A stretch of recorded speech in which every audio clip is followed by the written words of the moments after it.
باندې سبا سبا سلا وای چې چا سره د خويندو حق دی دا قرباني سره کیږي نه چا سره د خويندو حق دی دا قرباني نه کیږي ما یو خبره وکړه اوس د علماو نه تاسو کوي بیا په دې باندې ځان له ما مخکې دا خبره کړې خو بیا چا مال جواب را نه کو کم سړی چې خويندو ته مطالبه کړې دا کنه دا کړې چې پلار وفات ته او د خويندو حق د منتقل شوی دی چې دی به اوس ورکوي او د خويندو حق نه دی ورکړی د خويندو په میراث باندې ناست دی غاصب دی دا په خپله حرام خور دی غصب یې کړی ظالم دی جابر دی د قرباني نه کېږي د بل قرباني څنګه وشي نو بهرحال دغه مولوي صاحب محترم ته هم زه وایم چې خفه نه شي رانه او زما دپاره قابل احترام یي زما دپاره معزز یي لیکن په دې مسله کې ته خطا شوي چې په دې مسله کې دغه مولوي صاحب 110% خطا شوی دی او د خور حصہ اغستو په وجه باندې په ما باندې قرباني زما سره قرباني نه کیږي د بل چا یا زما قرباني نه قبليږي نو دا خلک دومره نیکان نه دي چې دیو د قرباني کولو په وجه خور ته حصہ ورکي بلکې دا هغه قوم دی چې دیو به دا قرباني به هم پرېږدي دا قرباني به هم نه کوي چې زه خور حصہ خو هم نه ورکوم خو دا قرباني که زمانه کېږي دا به هم ونه کمه یو محترم واجب الاحترام او قدرمن یو پنځپیري عالم د قرباني په حواله سره یو مسله بیان کړې ده او په هغه بیان کې دغه مفتی صاحب یا دغه مولانا صاحب چې پنځپیري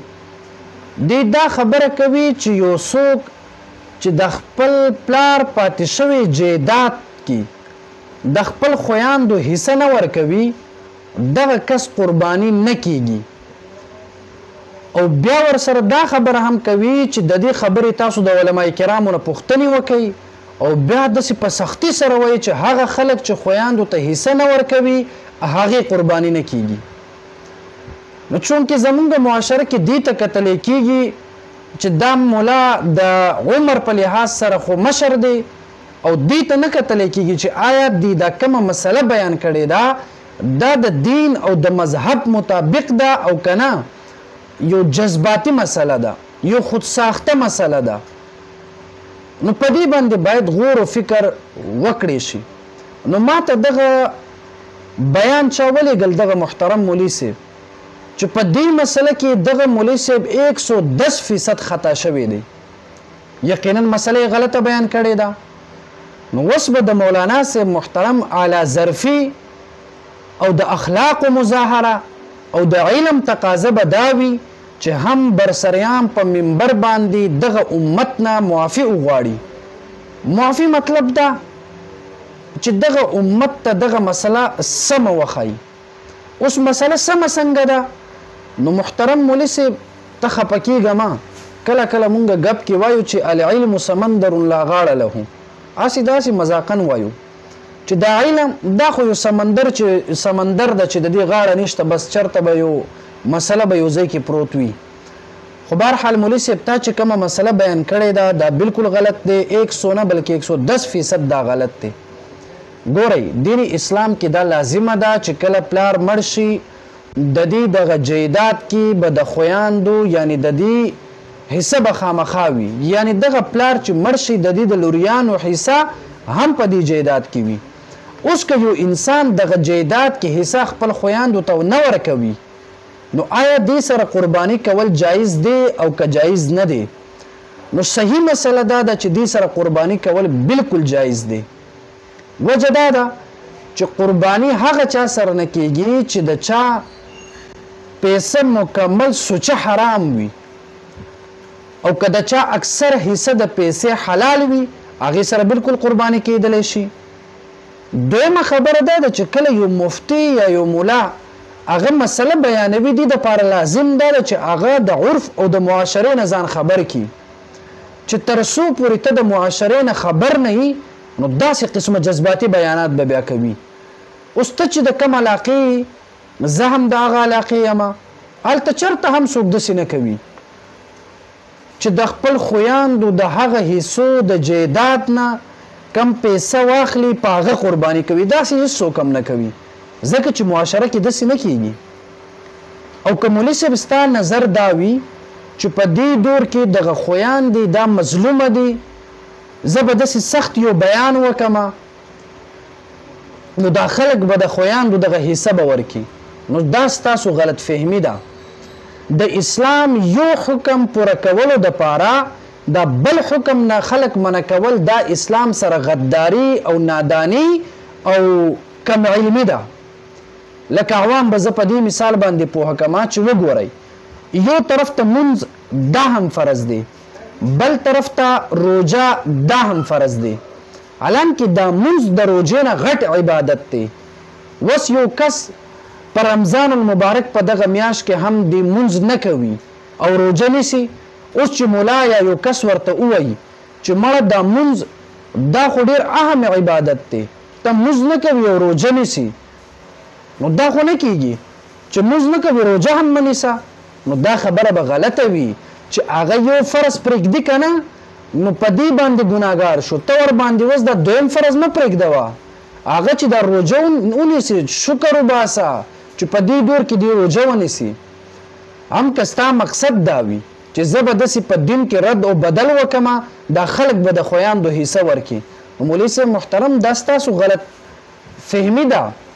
دې دور کې دا خلک داسې دی دوی به شکر وباسي چې اسې خو مې هم د خور دغه حصه باندې ډاکه اچولې ده، د خور دا حصه خو اسې هم نه ورکومه، اوس که په ما قرباني نه ده لازم او د خور حصه اغستو په وجه باندې په ما باندې قرباني زما سره قرباني نه کېږي د بل چا یا زما قرباني نه قبلېږي، نو دا خلک دومره نیکان نه دي چې دیو د قرباني کولو په وجه خور ته حصه ورکړي، بلکې دا هغه قوم دی چې دیو به دا قرباني به هم پرېږدي، دا قرباني به هم نه کوي چې زه خور حصه خو هسې هم نه ورکوم خو دا قرباني که زما نه کېږي دا به هم ونه کمه. نو ګورئ دلته په دې باندې قرباني واجب و، ستا د فتوی او ستا د غلط مسلې د بیان د وجې نه دې د قرباني نه کولو په دغه ګناه کې مکمل شریک شو. ها البته بیا تحقیق که وکتلی شي بیا داسې هم کېدلی شي که چېرته دا کس بالکل جاهل وي په بالکل په څه نه پوهېږي او ستا د دې بیان نه پس دې قرباني ونه کړي چې یار ما خو د خور حصه اغستې ده خور حصه نه ورکوم اوس زه قرباني نه کوم ځکه چې زما قرباني خو نه کېږي، نو بیا دغه کس دغه ګناه په تا باندې راځي مولا چې کله یو مفتي غلطه فتوه ورکړي او یو جاهل ته دا پته نه وي چې دا فتوه غلط دی که صحیح دی خو هغه په تا باندې اعتماد وکړي او بیا هغه غلط کار وکړي، هغه کار له وجې نه چې څومره ګناه میلاویږي دا به دقه مفتي د ور په غاړه کېږي. نو ولې خپل آخرت تباه کوي؟ ولې غلط مسئله بیانوي؟ نو د دې خبرې مې وضاحت ځکه وکړله چې مولوي صاحب تاسو ویلي چې چېرته یو عالم نه پوښتنه وکړئ، نو په مخ د ځمکه باندې داسې یو کتاب به ته ماته ونه ښایي چې هغې کې دا خبره لیکلی شوې ده چې څوک د خور حصه نه ورکوي د دې قرباني هم نه کېږي. د خور حصه ورکول دا ځان له حکم دی، دا لازم دی، فرض دی، ضروري ده، دا به خامخا انسان ورکوي، که چا دا ور نه کو دا ګناهګار دی. قرآن کې پې آیتونه نازل شوي دي. اوس دا قرباني کول دا ځان له حکم شرعي دی، دا ځان له په انسان باندې واجب دی.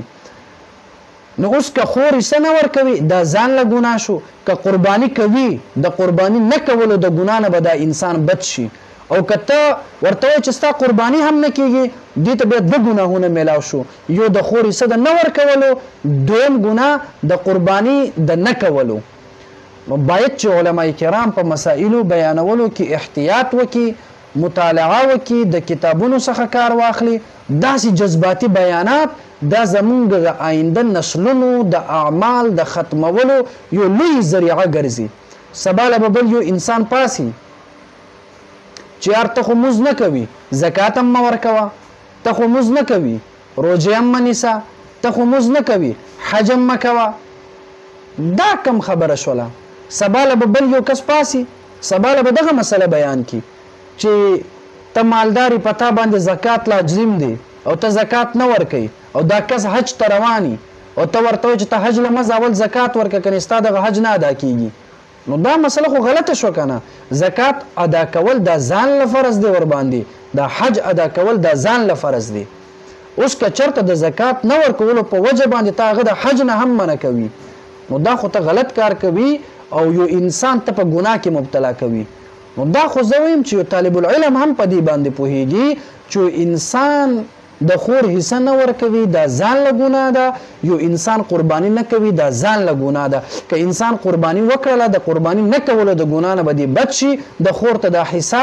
د نه ورکولو په عذاب کې به دې مبتلا شي. اوس چې هغه غریب د قرباني نه منع کوي نو ته خو د امت د زړه نه دا دین هغه اهمیت ختموي. نو بهرحال دغه مولوي صاحب محترم ته هم زه وایم چې خفه نه شي رانه او زما دپاره قابل احترام یې، زما دپاره معزز یې، لیکن په دې مسله کې ته خطا شوي. اوس که زه زر زله هم دا ووایم چې دا مولوي صاحب په دې خبره کې خطا شوي ده، نو ستا چې کم فالورز او فین چې دی، ستا چې کم اقتدا، ستا په نقش قدم چې کم خلک تلونکي دي، ستا چې کم خوښونکي دي، هغه به زما په خبره باندې به یقین نه کوي. نو وس ستا د علم تقاضا دا ده، ستا د دیانتداري تقاضا دا ده، ستا د حق پرستی تقاضا دا ده، او ستا د ملاتوب تقاضا دا ده چې ته خپل دغه ملګرو ته، خپل دغه